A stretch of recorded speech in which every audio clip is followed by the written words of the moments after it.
This video demonstrates the proper disassembly and reassembly process to be followed during LR125 maintenance.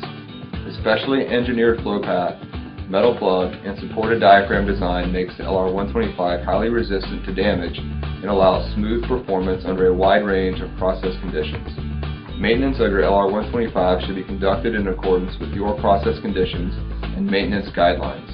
During reassembly, make sure to closely inspect the diaphragm, seating surface of the valve plug, orifice, and stem guide assembly. They can be damaged by upset conditions and high velocity solid particulates in the flow path. For disassembly and reassembly, you will need the combination wrenches listed and anti-seize lubricant. First, depressurize the system. If you have yet to do so, refer to the LR125 shutdown video for the proper depressurization steps. Unscrew the valve plug guide from the body. The valve plug assembly, including the spring and the valve plug, will normally drop out of the body with the valve plug guide. Inspect the neoprene or FKM valve plug seating surface. A damaged seating surface will have nicks, scratches, or dents, typically caused by upset conditions or severe service. Inspect the polished metal outer surface of the valve plug for deep scratches or dents. Replace if any damage is noted. Inspect the seating edge of the orifice for scratches or dents.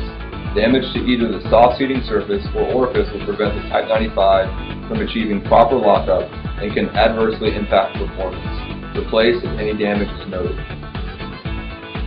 Loosen the lock nut and turn the adjusting screw to remove all spring compression.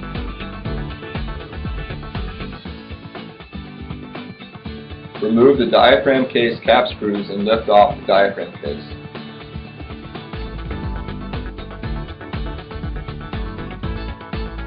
Remove the upper spring seat, spring and lower spring seat.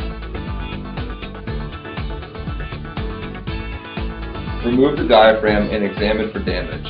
A damaged diaphragm will have tears, pinches, or blowouts on the diaphragm surface typically caused by upset conditions, high velocity solid particulates, or long-term operation. Replace if damage is noted. Remove the stem guide assembly and inspect for scratches and dents. Replace if damage noted. With the diaphragm removed, check that the pressure registration hole is completely open and free of obstructions.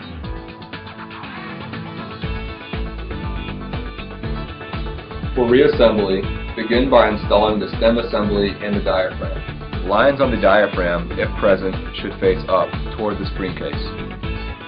Install the lower seat, spring, and lubricate and install the upper seat.